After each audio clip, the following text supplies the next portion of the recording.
ஹாய்ங்க, welcome back to சிரியும் நானும். இன்றைக்கி நம்ம முல்லைப்பூ செடி பராமரிப்பு பற்றி பார்க்க போகிறோங்க. இதை பாருங்கள், இந்த நோய் எதனால் வருது அப்படிங்கிறதே சில பேர்த்துக்கு தெரியாமல் இருக்குங்க. இங்கே பாருங்கள், போதுமான வெயில் இந்த செடிக்கு தேவைப்படுறப்ப, இந்த வெயில் அதிகமாக அடிக்கிறப்ப இந்த பூச்சி எதுவுமே வராதுங்க செடிக்கு. இப்போ பாருங்கள், இந்த மாதிரி நிறைய இருக்குது. நாங்களும் இதுக்கு ரீசன் என்னென்னு நாங்களும் நிறையா மருந்தெல்லாம் தெளித்து பார்த்தோங்க.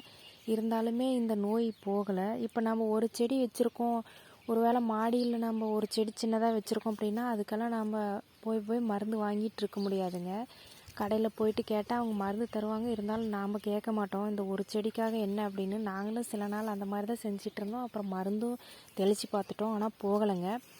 இது எதனால் இந்த நோய் வருது அப்படின்னா நம்ம செடிக்கு மருந்து தெளிக்கணும் அப்படிங்கிற அவசியமே இதுக்கு கிடையாதுங்க. இதுக்கு போதுமான வெயில் தாங்க தேவைப்படுது.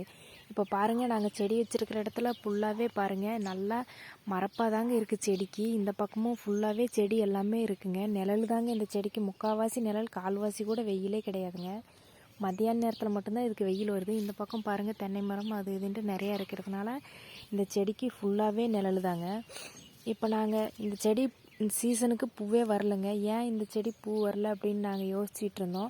யோசிச்சுட்டு இந்த செடியோட இந்த நோயோட ப்ராப்ளம் தான் இந்த செடி பூ வரலன்னு இந்த செடி மேலே நாங்கள் சொல்லிகிட்டு இருந்தோம். ஆனால் போதுமான அளவுக்கு இதுக்கு வெயில் கிடைக்காதனால தாங்க நாங்கள் அந்த செடியை கொஞ்சம் அந்தாண்டு இருக்கிற சாமிக்கு பூ வேணும் அப்படிங்கிறதுக்காக அந்த செடி வச்சுருந்தோங்க. அந்த செடியெல்லாம் இழுத்து அந்த பக்கம் கட்டிட்டு கொஞ்சம் வெயில் இதுக்கு கிடைச்சதையுமே இது ஓரளவுக்கு பூ வைக்க ஆரம்பிச்சிதுங்க. பாருங்கள், அடுத்த வருஷம்லாம் நாங்கள் இதை ஃபுல்லாகவே, இந்த சீசன் இப்போ முடிஞ்சுதுங்க, இன்னும் சீசன் இருக்குது. இருந்தாலுமே இந்த வருஷம் அந்த செடியை வெட்ட முடியாது, அதனால் விட்டுருக்கோம். அடுத்த வருஷம் அந்த செடியை ஓரளவுக்கு நம்ம காவாத்து பண்ணி விட்டுறலாங்க. அதுக்கப்புறம் இதுக்கு வெயில் கிடைச்சா மட்டும்தாங்க இது நல்லாவே வளரும். அது போக நம்ம கட் பண்ணி விட்டுருணுங்க. பூ வர சீசனுக்கு கரெக்டாக இதை கட் பண்ணி விட்டுட்டா மட்டும்தாங்க இது நல்லா பூ வைக்கும்.